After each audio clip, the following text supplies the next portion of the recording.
Salamat, Jesus! At Biyernes ulit. In short, alam nyo na yon. Magandang hapon po sa inyong lahat. I'm Denise. Shabu, salamat Jesus. At Biyernes again, ako po si Lourd de Veyra.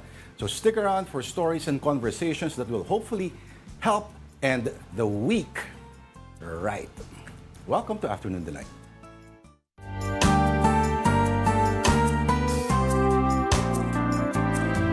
Okay, Friday, January 10, ang ating Delight of the Day. Napapapalakpak pa si Lourd. Dapat yun talaga... Ay, hindi. Ano yun? May pang-iinsulto na yung ganyan eh. Bakit? Di ba yung dahan-dahan? Ano? Yung parang, Hindi na napapailing ka pa sobrang... yun yung mga palakpak na kontrabida eh. Magaling, magaling, magaling. Ay, speaking of magaling, lakas makagaling ng ating... Sabay tawa. ng ating Delight of the Day, chicken kebab. Parang perfect talaga pang mga Biyernes. Kala ko perfect yung tawa mo. Hindi! Sa pang-aapi. Hindi. Parang chicken kebab. Kasi either medyo happy-happy kasabay o kaya after, ano? Huwag din natin tanungin kung bakit chicken kebab ang ating Delight of the Day. Baka may kinalaman to doon sa pinag-uusapan natin the other day. Ano pinag-usapan natin the other day? Why have abs when you can have kebabs? Yun ba yun? Pwede rin, oo. Pero yan nga, ang ating Delight of the Day. Of course, we have different sauces here. May mga spicy. Ano ba tong white na to? Ay, ito May partner. salsa pa. Ito, dito ka mag-ingat. Masarap na maanghang yan. Ito, suabe. Pero yan, dapat ipacheck yan sa PDEA. Napakasarap. Nakaka-addict. Okay, mamaya titikman natin yan. Madami po tayo pag-uusapan for today. Puno tayo. Oo, Punong-puno. punong-puno tayo ngayon at dahil nga weekend na.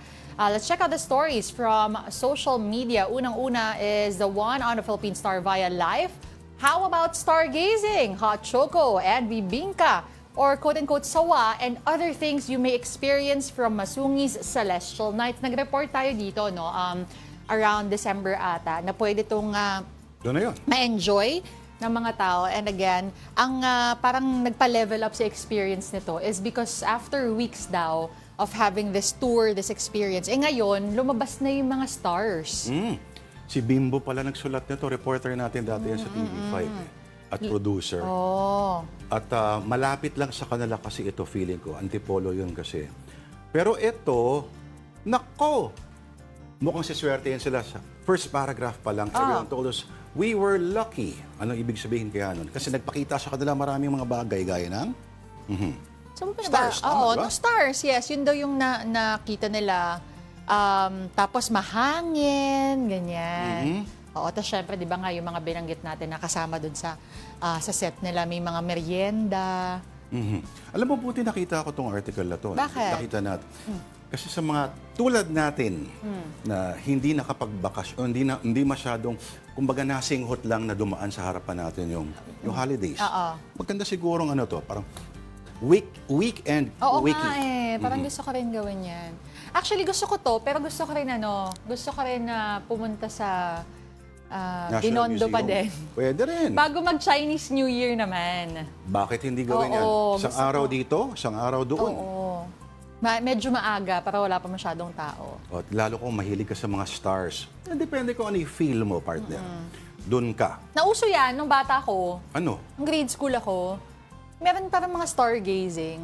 Oh. Kasi naalala ko nun parang sa school ko, may mga days na they would offer, let's say, overnight. Tapos may tents na gagawin. Tapos parang stargazing. Hindi ko in-avail. Kasi hindi ko maintindihan yung trip. Masyado. Talaga? Oo. Baka naman, pwede ka makakita ng stars pero sa ibang paraan. Mga 12 pa lang ako nun, so sana hindi. Oo. Saka masakit yun. Di ba? Nung makakita ka ng mga bituin. Pero ika nga, wala sa bituin ang ating kapalaran na sa ating mga Palad! Ay, at ano ba? sa ating payslip. Dapat. Sana. Oo. So, magandang ano to weekend getaway. Oo. At hindi ko alam kung ito nga sinasabi ko lagi, ba't nagsisiksikan yung mga tao papunta doon sa south, papunta sa Tagaytay silang, etc. etc. Uy, ang sikip na rin dun, ha? Ito, mas maganda, more or less, ganun din yung vibes. Isang oras lang from Quezon City or from Metro Manila in general. Eh siguro kanya-kanya nga. Kasi I think kasi kaya nagsisiksikan yung mga tao sa South kasi for the longest time, ang iniisip nila, kung gusto mo ng hot springs, kung gusto mo ng dagat, ano ba malapit na dagat dito? Panorte. Panorte. Ano pinakamalapit? Zambales. Medyo malayo na yun. Medyo malayo Oo. rin, diba? Pero ito, let's say, may dahilan kung bakit naging sikat para sa mga nagmomotorsiklo yung Marilake Highway. So that's ano ba yung Marilake? Marikina, Laguna, Quezon. Na winding road siya at masarap, very scenic yung drive. Marami nagmomotor, maintindihan mo kung bakit. Maganda rin. At sana ma-promote kasi. Feeling ko naman kaya nagsisiksikan yung marami is for lack of knowing any better, no? Hindi nila alam na may mga ganito May mga pala. ganito, that's right. So, i-enjoy nyo na bago pa ma-discover ng iba. Bago pa magsiksikan din dyan. Correct. Pero kanya-kanyang trip nga yan, no? Kanya-kanyang getaway. But kung kayo po ay team bahay lang this weekend, baka ito, trip nyong getaway. Ano yung gaming. But not just any game. On the Philippine Star via Life, one study shows that open world games can boost mental health. Okay. Ang definition daw ng open world games ay Yung may, ito. Ito. Ito. Yung dalawang katangian ang being expansive and interactive. So, ikaw ay may agency dito. Ibig sabihin, ikaw yung kumokontrol ng iyong karakter. Pero at the same time, may kakaiba kang environment na kinikilusan na may sarili siyang physics itong mundong ito. Ano yung mga example na nakita natin kanina? Yan. Yan, yung Legend of Zelda, yung Breath of the Wild, pati yung Tears of the Kingdom. Pati na rin yung Red Dead Redemption, yung pang-ilang, ano ba ito, ng Grand Theft Auto, no? At ano pa ba ito? So basically, basta may sarili siyang mundo. Marami rin yan, mga ganyan. Pero, ito naman, ay may sinasite lang na isang thesis sa University of Graz in Austria at sa London, Imperial College of London. Sabi ng thesis, itong mga games na ganito raw may offer unique cognitive escapism opportunities na nakaka-relax. Pero thesis lang yan. Anong tingin mo rito, partner? Pwede naman talaga, no? Kasi kanya-kanyang opinion naman yan. Actually, some players interviewed here, they said na ang na-feel daw nila is inner peace.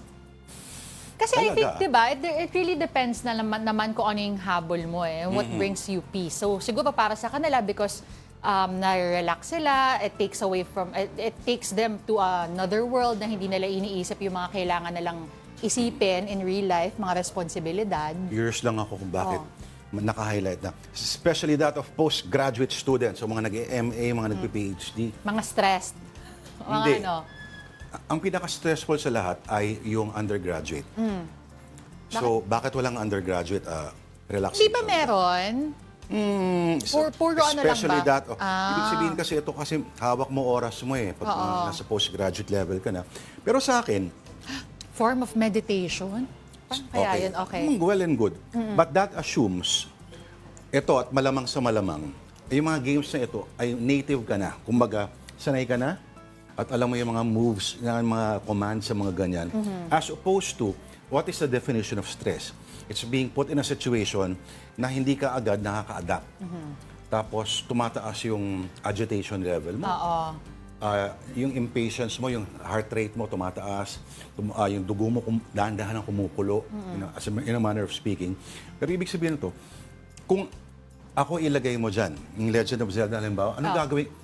I-figure out ko lang. Ako mas-stress din ako. Ako rin. Diba? Ano pa yung huling game na nilaro mo? So, hindi siya accurate eh. Ha? Ano yung huling game na nilaro mo? Na nakompleto ko talaga? The House of the Dead. Ano yun? First-person shooter siya. Sa PC pa noon eh. Kasi PC? mabagal na kasi yung aking MacBook na noon ay basta marami siyang mga laman noon na mga art movies at mahalaga mga dokumento na video. Wink, wink, wink. Kaya, kumuha ako ng PC para yun yung pang-abuso ng mga games. At mas maraming choices kasi ng games sa PC. So yun, nakatulong naman is because of that game, nakatapos ako ng libro na sinusulat. Kasi may reward system ako sa sarili ko nun parang, okay, pag nakatapos ako ng isang chapter, makaka-play ako ng isang stage nitong House of the Dead. Yun. So binigyan ko ng yung sarili ko, parang may reward and punishment, mga ganyan tipo. So, depende pa rin yan, no? Sa mga naglalaro. Kasi may mga naglalaro na parang sobrang may distract sila dito, they can't think of anything else. Yan. Okay, kanya-kanyang trip yan. Anyway, we bring you now more stories. Partner, sorry. Oh, go. So, isa lang bagay ang hindi mo dapat paglaruan. Ano? Puso at apoy. Okay. You were saying. Yeah, we have more stories and here's the latest in local showbiz. Sorry. Comedian and actress Rufa May Quinto has been temporarily released after posting bail at the Pasay Regional Trial Court yesterday. She is accused of violating the Securities Regulation Code. Also facing similar complaints in the same court is actress and social media personality Neri Naig Miranda. She has entered a not guilty plea to the charges. Bini member Maloy Recalde has denied the news report that linked her to River Maya's lead vocalist Rico Blanco. This comes after both Rico and Maloy were spotted together in La Union. They were with several artists, including Ben and Ben member Agnes Reyoma, as well as solo artists Zil Benitez and Blaster Silonga. And iconic OPM band AGs will hold a two-night concert this February to honor their late member Mercy Sunot. The concert will feature their classic songs. Guest artists include Ogie Alcacid, Jonah, Morissette, and Julian San Jose. Now in tech, one company has introduced what is supposed to be the world's first wireless transparent OLED TV. Content displayed on screen appears to float in the air. Here's a clip from the Associated Press. So the TV that you see behind me is the OLED T. It's the world's first transparent TV with true wireless video and audio transfer. Basically, that means 77-inch OLED TV that provides two unique viewing experiences, one transparency mode that you see behind me, and then also you can bring up the black screen, which we call T-curtain, and once that black screen comes up, it's a traditional OLED TV with the inky blacks, watching the latest movie on Netflix. You can activate the T-curtain, you can raise it and lower it with the press of a button on the remote. So as you can see, it's in transparency mode right now, right behind me, but as soon as I press the button, you can see the black screen raise, and it turns into a traditional OLED TV. And so when you're watching movies on Netflix or watching TV shows, this is how you would enjoy it.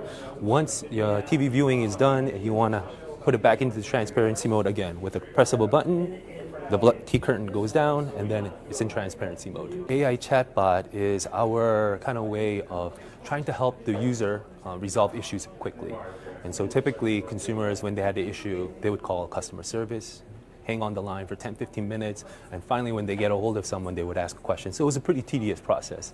But now we know what the most commonly asked questions are working with the customer service department, whether that's how do I connect to the internet, or how do I connect peripheral devices. So we input all of that information into the TV, so now the user can quickly resolve issues on their own.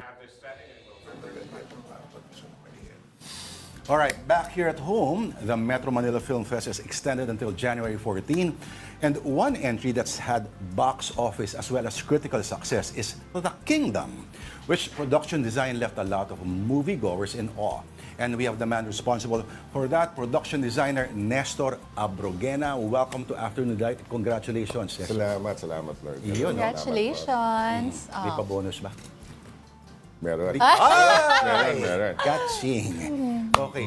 Sa iyong speech, pag-uusapan natin mamaya, may binanggit ka ba done about yung Eddie Garcia, yung EGL, pero mamaya na yun. Yes. Okay. So, siguro ang unang tanong dito ay, ano yung fundamental challenge? Nagkaroon ba ng issue yung pag-harmonize ng kung ano yung naiisip mo, yung binabasa yung script, at sa director? Actually, ang challenge lang talaga doon was time. Kasi late na ako pumasok sa buong production and I only have 1 month to build the world. Wow. Usually ang world building, taon talaga dapat ginagawa yan para mas masusi. So yun lang talaga naging challenge. Pero ang kagandahan nito, working with Direct Mike, alam kasi Direct Mike kung ano yung gusto niya. And that's what I appreciate about him. Yung boses niya as a director is very, very clear. And alam niya where he wants this material to go. Kaya in a way, hindi din ako masyadong na-alienate doon sa buong proseso. Tapos step by step namin siyang ginawa, knowing that we only have this much of time. 1 month. Usually ba pag ganon, because you said, di ba, taon binubuo yung isang mundo and you only had 1 month. Pero may clear naman na picture si Direk. Did you Yes. have to find the balance also of, just putting together something that is already being said? Tapos at the same time, also parang putting your own touch in it. Kasi basically, ikaw gagawa ng mundong yun eh. Yes. So parang nangyayari, yung trabaho ko as production designer, ako yung devil's advocate ng script. Kasi pagkabasa namin ng script, pagkabasa na nung, syempre may narrative direction na yan, I will see or pitch how I imagine it. Pero syempre, nakabase to dun sa buong, gumawa kasi kami ng rules nung world building ng alternate world eh. Kasi wala ka talaga, ang closest na mapagbabasihan mo lang is Thailand because uncolonized ang Thailand. And of course, yung neighboring countries natin like Brunei, Malaysia, Indonesia. So, lahat ng perspectives mo nandun. Kasi basically, yung current na Pilipinas, wala kang pwedeng gamitin. Yun yung premise. Bawat building, bawal. Bawat ganito. Anything that reeks of Spanish lineage, we turn away from. So, yun yung pinaka-tricky dito sa buong pelikula na to. And good thing yun na nga. Tulad na sabi ko, sobrang na-appreciate ko lang yung clarity ng boses ni Direk Mike. Sobrang masterful. Pero grabe 1 month. Siguro pag sinabi mo sa mga taga-Berlin ngayon yan, seryoso, 1 month. Oo. Para gumawa ng sariling mundo. Yes, Okay, yes. may tanong ko. Ang trabaho ninyo as production designer, gaano siya ka-threatened ng CG?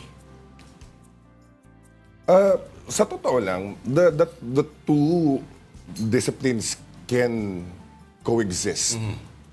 Kasi like kunyari sa Kingdom, yung visual effects made by Riot, we collaborated. Ako rin yung nag-design ng concept and they translate it. So I think it's a matter of just finding the common ground kung saan hindi nakakayanin ng physical design, then you translate it to CG. Parang gano'n naman yung coexistence nung dalawa. Okay. Ano bang, what do you call this? Kalimutan ko itatanong ko. Sige. Habang Go iniisip. ahead. Okay. Ano yung mga non-negotiables sa set pieces ninyo doon sa Kingdom? Sorry, habol ko na rin. Yung rules, gusto ko itanong. Yung Yun nga binanggit pala. mo kanina. Ano yung rules na yun na sinasabi mo? Matagal na akong nag-advocate for Filipino culture. Okay. Ever since pag nagpupunta ako sa iba't ibang probinsya, I make sure na I get to meet all these craftsmen. From weavers to metal artists to woodworkers. Ang naging non-negotiable ko nung pumasok ako sa pelikulang to, I will make sure lahat indigenous materials. Hanggat kaya nating i-outsource yung mga set decors natin from the different provinces. Kasi hindi naman ganun kahirap i-outsource. Isang bus lang yan. Parang pag pinadala mo sa bus, nasa Maynila na agad yung mga tela from Ilocos, from the Cordilleras, or yung mga panels. Isang buong araw lang via ship. So, hanggat kaya kong maging authentic dun sa mga materyales, kinukuha namin. Hindi naman pag ganun mo, made in China pala. Hindi. Yun ang... Pero syempre, meron pa rin mga ganon. Yung effort yung mahalaga dyan, na kabuhayan pa rin ng mga kababayan natin, itong mga bagay-bagay na ito. Ikaw, so far ba, wala bang nangungulit sa'yo ngayon na, alam mo na, di ba? Alam ko, meron kayong mga consultants mula sa UP, Yes. sa Department of Anthropology. Yes. Pero ngayon ba, may mga nakakatanggap ka ng mga comment na maraming mga nitpickers, of course. Lalo na yung 1 month, di yan, napaka-kulang talaga yan in theory sa isang project na ganito kalaki. Yeah. Ano yung mga puna ng mga ganun? Hindi, ang masaya dito, pag may mga, syempre mas immediate mga kaibigan mo. Ay? Syempre mga Ay? kaibigan mo yung talagang, May comments. talagang sila yung pinaka, mo talaga. Ang masaya dito, yung mga in-expect ko na ininitpick nila sa akin, hindi nila ni-raise. pala. Kasi alam kong, syempre hindi naman perfect yung pagkakagawa din yung execution dahil nga 1 month to build the concept, 4 months to film. Alam ko kung ano yung mga, nako, Mga inaasahan kayo na. for sure, screenshot ako dito. Mga ganon, di ba? Screenshot ako dito, pero hindi pa lumalabas so far. Namaya Kasi mo. mga kaibigan ko, iba yung i-erase nila. Alam mo yung mga ganito. Na hindi mo Ay, di inasahan. napansin. Tapos parang ako, hindi ko naman kasalanan yun, B-roll yun eh. Parang gano'n, exterior yun, mga gano'n. Pero at the end of the day, masaya pag merong nagdi-nitpick. Sa totoo lang, kasi lalo na ako mahilig ako, pag gumagawa kasi ako ng design, marami akong tinatago sa set eh. Talaga? Oo. Tulad ng mga ano. May hidden codes, gano'n. May Ay, mga hidden talaga costs. nun? Okay, ito earlier, I think, nireveal ko naman to kanina sa morning show. Ang daming elements sa pelikula na nakabase sa botanding. Uy. Whale. Parang, oo, whale. Kasi definitely we're a maritime country. Kahit yung mga pre-colonial ancestors natin, they traveled our archipelago using the balanghay. And it was said in the folklore that we were guided by the whales. Yun yung pinakamagandang imagery sa akin of the folklore. So, sabi ko, dapat nasa kingdom to. Pero syempre, binabagit ko kay Direct Mike. Sabi niya, oh sure. So, regardless kung makita or hindi, basta andyan sila. Hala, paano Parang ko kayo ganun. napanood ko na eh. Kailangan hanapin ko ulit. Dahil mapanood Baka ko nasa ulit. tattoo ni Bossing, hindi kaya? Naku. Actually, isa meron doon. Meron din. Oo, meron doon. Meron sa mga sculptures, meron sa mga walls, sa pera, andun. Kinalat ko sa lang lahat. We make sure that the waters are well represented kasi sobrang sacred niya sa Kingdom of Kalayaan. So interesting. Okay, ako i-expand kay discussion. Direct. Tawagin ko na direct si Nestor kasi hindi nyo alam hindi lang naman production design ang specialty nito. Ano ang meron sa mga, at least kung sa aking bilang, pinakamaraming porsyento ng mga production designers ang nagiging mga direktor. Just to name a few. Sila Peque Galiaga, Mel Chonglo. Cesar Hernando, Oo. Brillante Mendoza. Ayan. Yeah. O ano ang meron compared sa mga kunyari scriptwriters or cinematographers? I think same with naman din with, may mga scriptwriters sila naman na nagiging director. Pero mga by volume, sa Pinas at least, mas mataas ang By- percentage, batting average ninyo eh. Siguro dahil nakikita na namin yung mundo ahead. Dahil kami yung bumubuo ng mundo, sobrang lapit niya sa trabaho ng director. Kasi yung director naman talaga yung pinaka nag-encode ng lahat and then you translate it visually. So, I don't know, pagdating sa akin, pinalad lang ako magkaroon ng opportunity before pre-pandemic na makapag-direct ng 2 pelikula. Tapos, supposedly actually, kung hindi ko tinanggap yung Kingdom, I was supposed to do another one. So, nag-take backseat kami kasi sinabi ko sa producer ko that I really wanted to do this. Pangarap to ng lahat ng designer sa Pilipinas. Yung makapaglaro ka, makabuo ka from scratch ng isang mundo para sa pelikula. And considering, medyo indie yung talagang naging lineage mo. Yes, oo. At bigla ka napunta dito sa Piolo Pascual, Vic Soto, Mike Veyra, yung mga malalaki, talagang Yeah. mainstream ko mainstream. Yes. Ano ang mga natutuhan mo sa sarili, na-discover mo sa sarili mo as production designer and as a filmmaker in general? At bilang Pinoy din pala.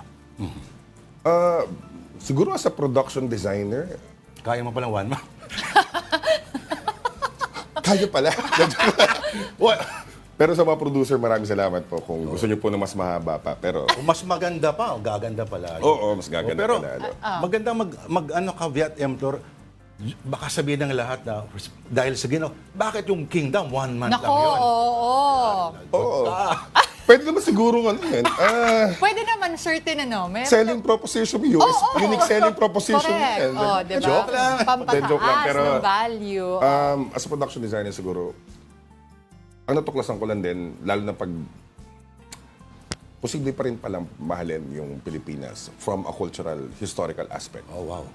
Alam mo yun, parang ang natuklasan ko dito, sabi ko nga, alam ko na kung anong naging problema ng Pilipinas. For some reason, kasi same pa rin tayo ng trajectory regardless kung nagkaroon tayo ng monarchy o kung ano man yung present na pamamahala ngayon. For a long time, we've been coining this term called regionalism. Sobra tayong yung kampi-kampihan. Ako, I would rather call it, I think, islandness. There's something spiritual about being in an island. Sobrang overprotective natin sa land, overprotective natin sa family. Nandun yung problema ng mga Pilipino. Hindi nila lubos na naiintindihan yung value kung bakit kayo napapalibutan ng tubig. Hindi dahil teritoryo sa teritoryo to. Pero kasi, you're meant to create relationships. Until now, yan ang problema natin. Nag-aaway-away ang bawat sulok. There's partisanship. Pero madami rin ang namulat, no? Naka-appreciate talaga nung The Kingdom. So ang tanong ngayon, pinakamalaking tanong ng lahat, meron bang prequel, sequel? Yan ang mas gusto kong sumagot niya ng aking director, si Direct Mike. Or ang aking mga producer. Yung prequel daw, modern eh. As futuristic. Yes, 100 Yun years naman. from. Mga 100 years now pala ito. Tapos isang buwan mo ulit gagawin. Hindi, kalahating buwan para may challenge. Okay, kung hindi nyo pa napapanood, extended po mga kapatid at maraming sapat na mga sinehan para dito. Hindi po gaya ng iba na naghahati-hati. Okay, meron talaga, naghahati-hati na yung mga schedule. Yes. Alright, so ikaw na mag-thank you kasi baka may madagdagan pa yung tanong ko sa kanya. Marami ang gustong itanong eh. Actually, madami. Mamaya mag-uusap pa tayo. But for right now, of course, we'd like to thank again for joining us Afternoon Delight MMFF 2025 awardee and the Kingdom's production designer, Congrats. Nestor Maraming salamat Abagena. po. Maraming Salamat po. salamat. Right, Nestor, congratulations. Still ahead. Tataas ba ulit ang pamasahe sa LRT? Balik sa reality. That story and more when we return. Magbabalik po ang Afternoon Delight. Congratulations.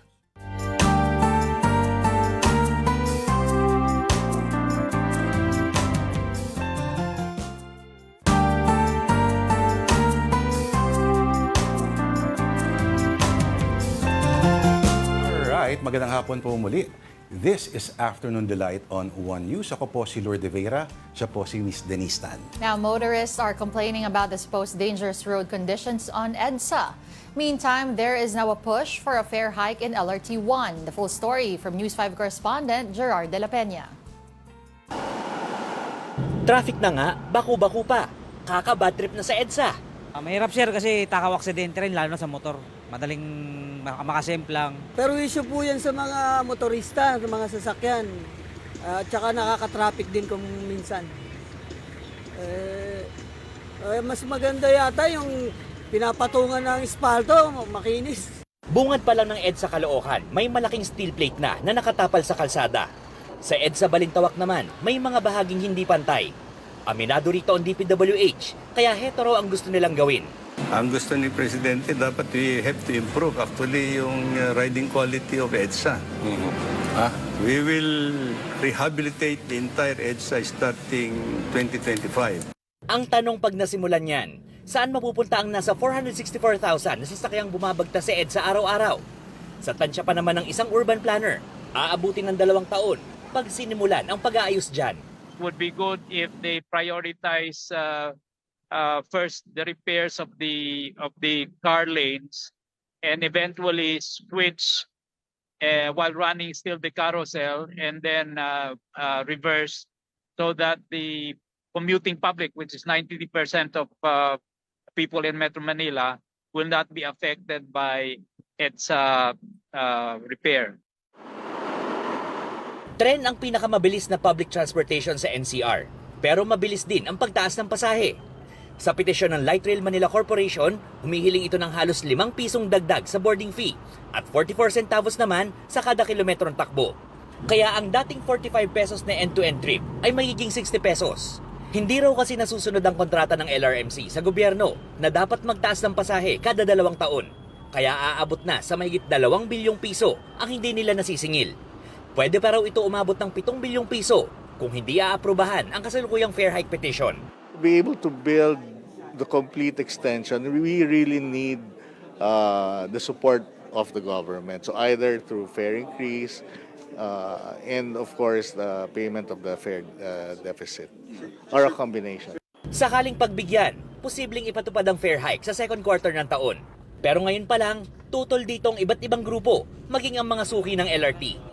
Oo, gusto natin magkaroon ng improvement. Pero hindi sa magagaling dapat sa pahirap at sa bulsa na mga manggagawa at mamamayan. Mawawalan po ako ng ipon, tsaka mawawala rin po ako ng pang gastos po pangkain. Pag-aaralan naman daw ng maigi ng DOTR ang nasabing petisyon.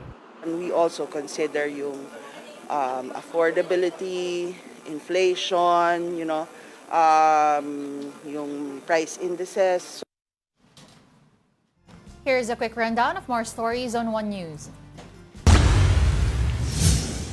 A latest Pulse Asia survey shows that 61% of Filipinos support the House Quad Committee's probe. The mega panel is looking into alleged irregularities in certain programs of the Duterte administration. 20% were strongly in favor, while 42% were somewhat in favor. The support for the investigation was strongest in Metro Manila, while opposition was highest in Mindanao.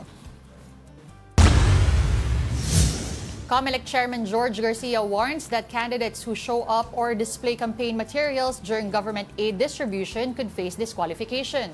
He stressed that such actions constitute abuse of state resources and violate the Omnibus Election Code. Officials and social workers who allow such violations could also face administrative charges. And Traslacion 2025 drew over 8.1 million devotees, higher from last year's 6.5 million attendees. The procession began at 4:41 a.m. and concluded at 1:26 a.m. the next day, lasting 20 hours and 45 minutes. Around 500 individuals have been reportedly injured. All right, from Quiapo, we go to Cebu. From Traslacion, we go to Sinulog. One News Cebu Desk, Dale Israel has that story and more. All right, Dale, ayong udto, unahin na natin ang Sinulog. Kumusta pa rin ang preparations? May pagbabago bang mula nung huli tayo nag-usap? Yes, Lourd, Denise, Pitsenyor, kaninyo diya.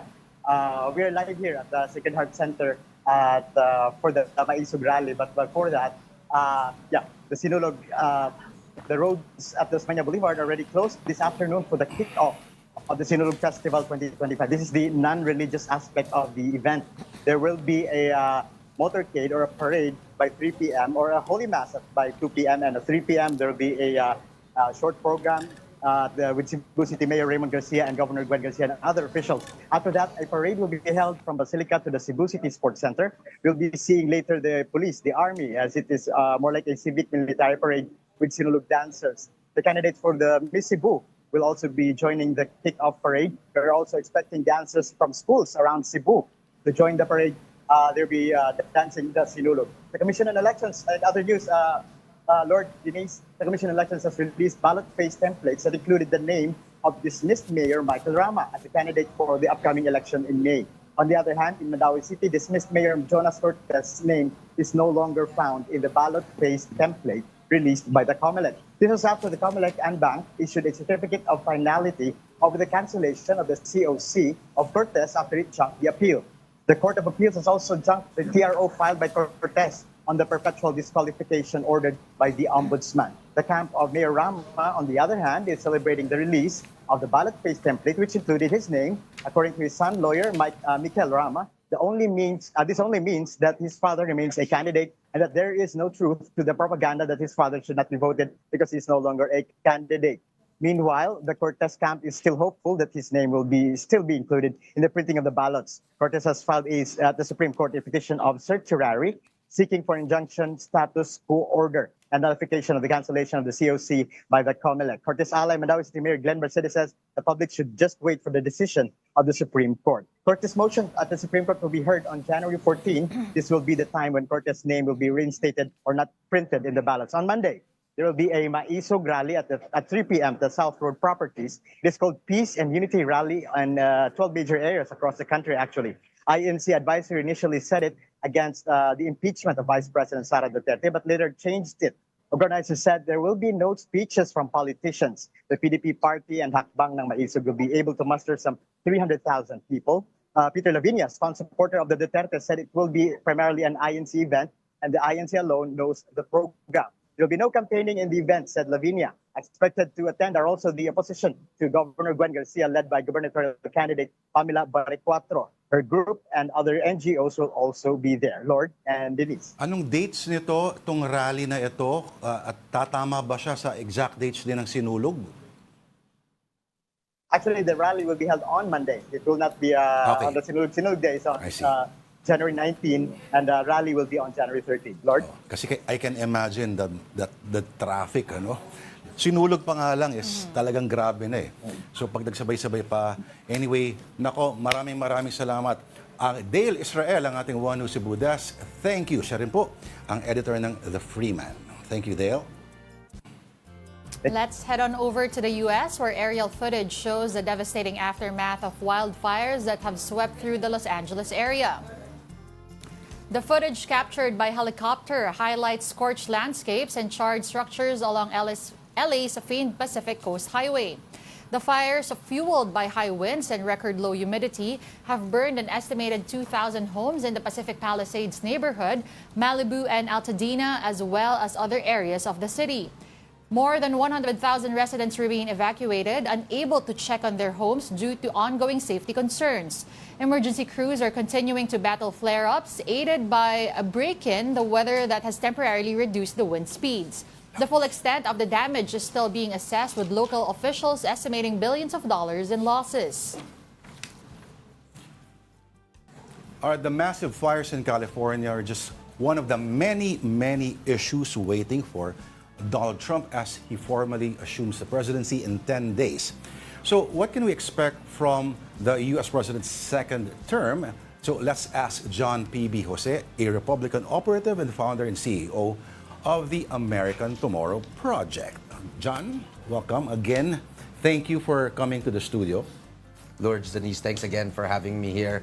I know we just got to see each other on Zoom calls in the past, but you guys look much better and a lot cooler in person. Thank you. I was gonna say we were talking about KFC back then. Correct. But okay, John, there's a lot to unpack. But we first have to talk about, go through what has recently happened in the U.S. Yep.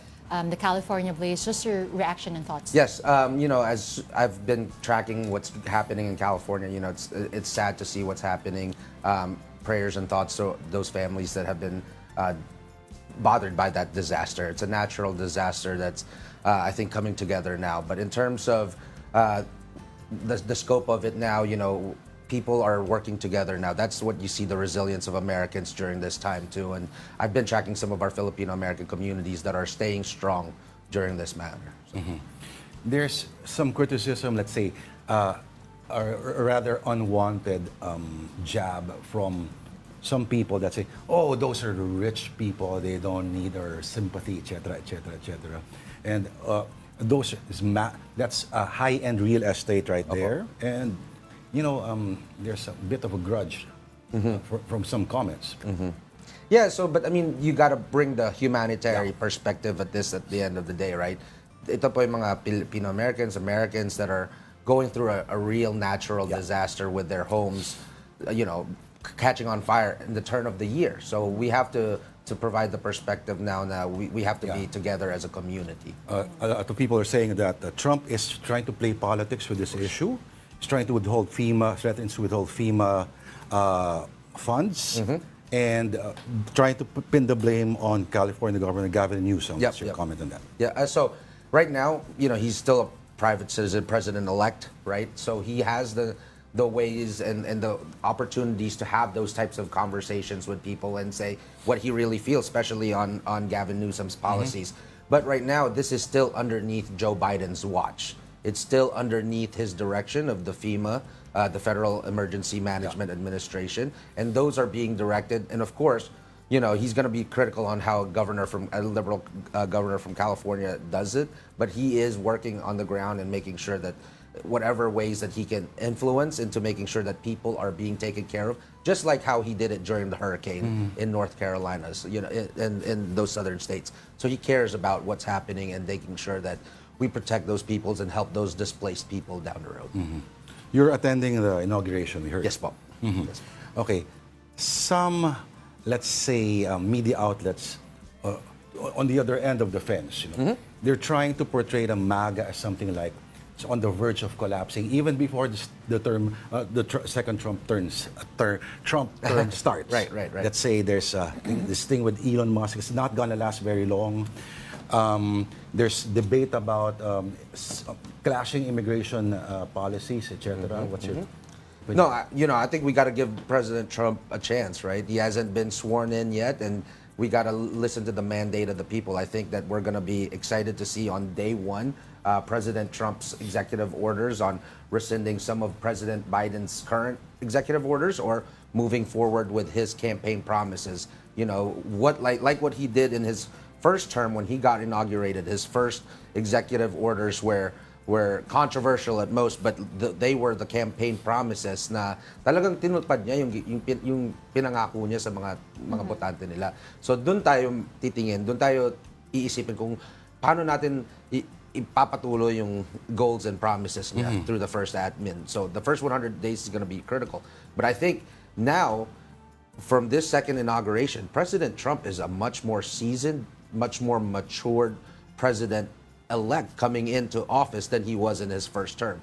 Susie Wiles, the chief of staff now, has done a tremendous job making sure his nominations are in line. It's not like a dinner date with President Trump like his first term on how he, interviewed all of his cabinet secretaries. Now it's a lot more presidential. It's a lot more people are coming to him.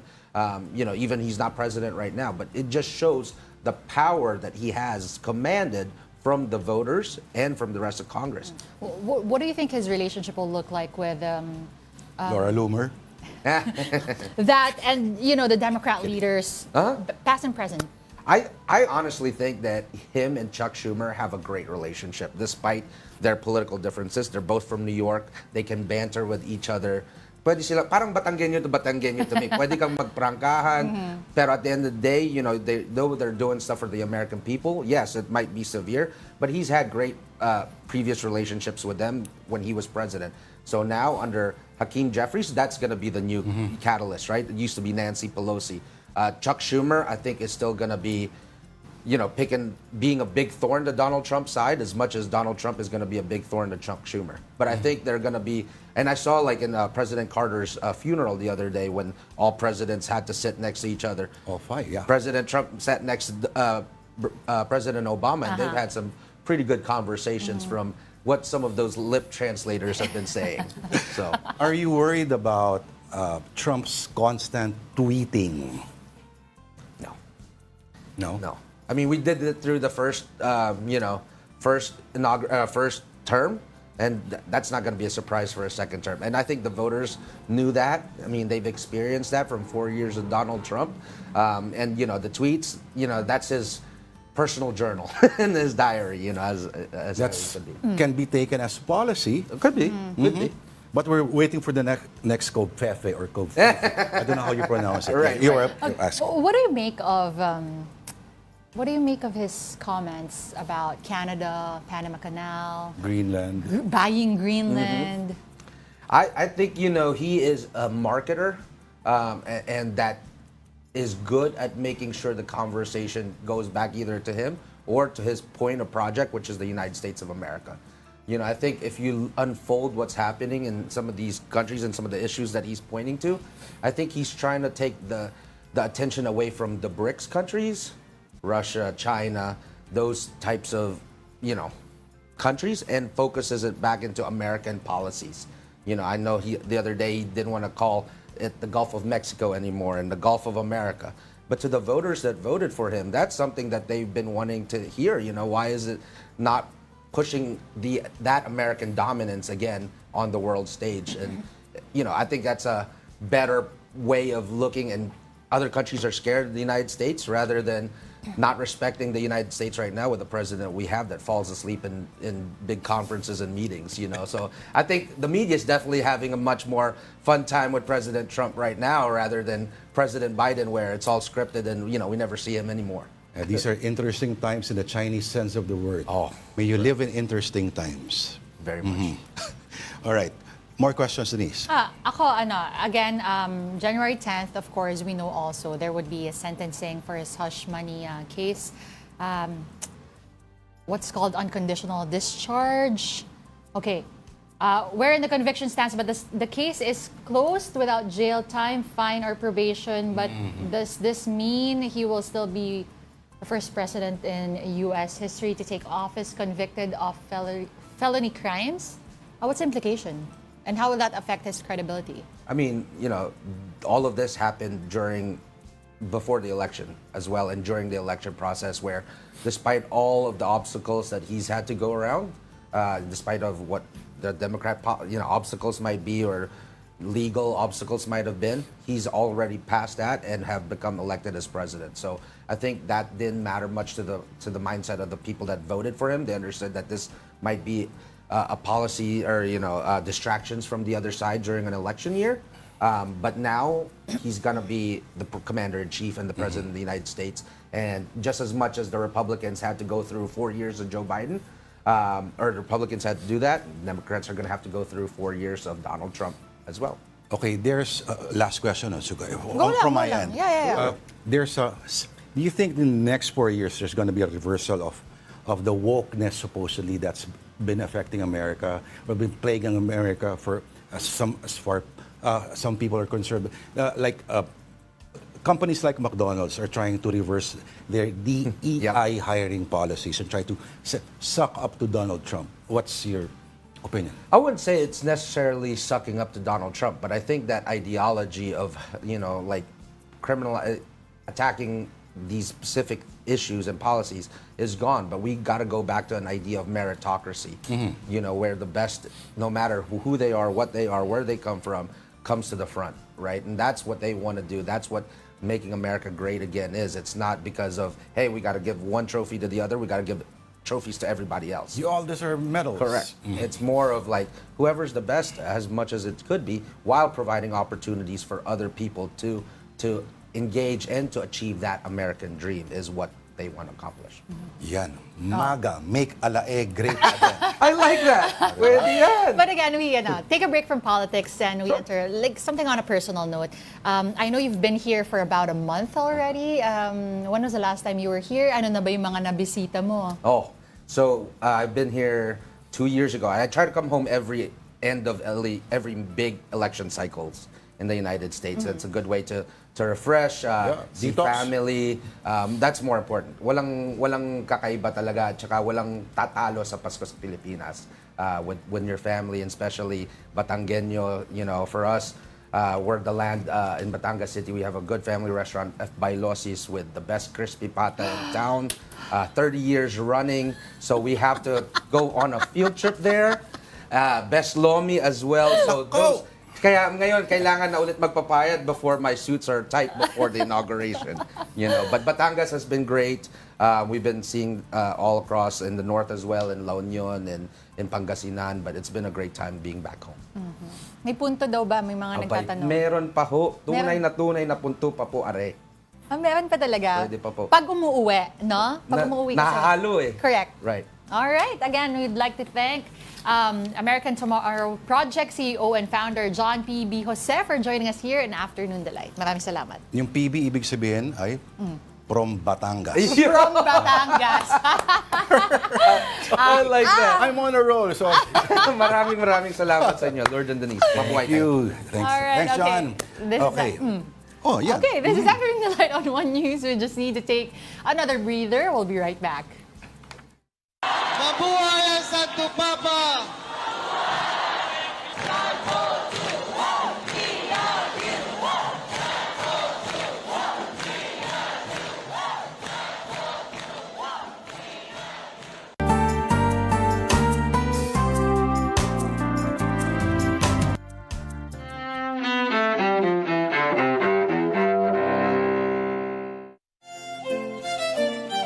January 10th, 1776.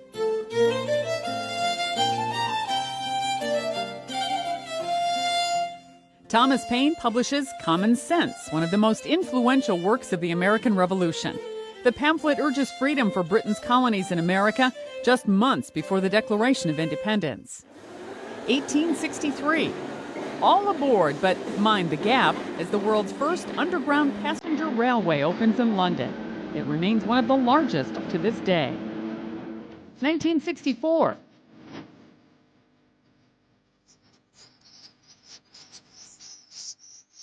The Beatles' first album in the U.S., Introducing the Beatles, hit store shelves. The following month, the Fab Four arrived in New York on their first American tour. And 1945.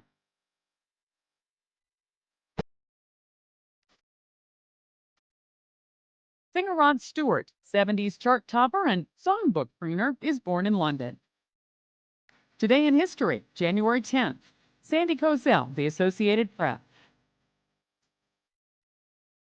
And we're back. You're still watching Afternoon Delight. Ako po si Denise. Okay, a student from the Negros Occidental has come up with an innovation that turns an old highlighter into a microscope. Mobile journalist Amy Atienza tells us more. Sinong mag-aakala na ang ganitong kaliliit na school supplies kaya pa palang gamitin pero bilang microscope? Pencroscope ang tawag sa maliit na device na ito. Gawa ito sa pinaglumaang highlighter at earphones wire. Itap ang dulo ng highlighter para magbukas. Tapos, i-connect sa iyong device at madali mo nang makikita ang mga microorganisms ng kahit anong bagay. Mayroon siyang Wi-Fi transmission, which is i-connect mo lang yung phone mo sa pencroscope and then may bubuksan kang app and then makikita mo na yung images. Imbensyon ito ng 21-year-old Negros Occidental native na si CJ Faala. Amazed na amazed daw kasi siya sa microscope, pero wala halos ganito sa kanilang probinsya. Areas doon sa mga mountain areas or isolated mga ganon, like parang parang kulang yung technology. Gamit ang kanyang kaalaman sa science and technology, nabuo rin niya ito. Ilang buwan ding dinevelop ni CJ ang pencroscope, simula pa August 2024. Yung mga ginamit ko lang is, makikita ko lang naman sa bahay, especially yung highlighter pen, yung sa case niya, and then of course, yung mga sirang electronic devices, such as yung mga wire ng mga earphones or something na pwede siyang i-connect para gumana. Wala sa edad ang paglikha ng makabagong imbensyon. Kaya kung may ideya ka, tulad ni CJ, huwag kang matakot na subukan ito. Mobile journalist Amy Atienza po, hatid ang muka ng balita. Maga baka mo, maga alas stress na. Kaya ulit, eto na po ang I Saw the Sign. Daming baon.